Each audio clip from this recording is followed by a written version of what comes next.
আলু পোস্ত তো অনেক খেলাম, এবার একটু অন্যরকম পোস্ত বানানো যাক। তো শীতের সবজি দিয়ে একটু পোস্ত বানাই চলুন।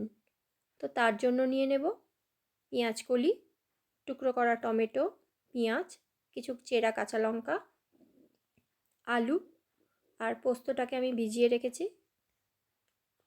একটা কড়ায় তেল গরম করে নেব, তার মধ্যে দিয়ে দেবো কিছু পাঁচফোড়ন আর পেঁয়াজ কলিগুলো। সেগুলোকে উল্টে পাল্টে খুব ভালোভাবে ভেজে নেব। এবার দিয়ে দেবো পেঁয়াজ, সেটাকেও ভেজে নেব।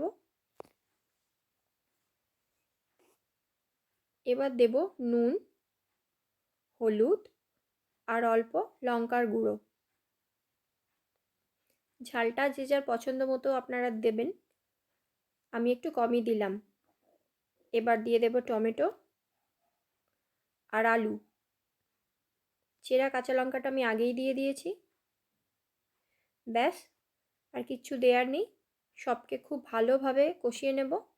টমেটোটা গলে গেলে জল দিয়ে দেব, দিয়ে এটাকে ঢাকা দিয়ে সিদ্ধ করতে দেব। আমাদের তরকারি সিদ্ধ হয়ে গেছে, এবার ওর মধ্যে দিয়ে দেব পোস্ত বাটা। নামিয়ে নিলেই তৈরি গরম গরম পেঁয়াজকলি পোস্ত।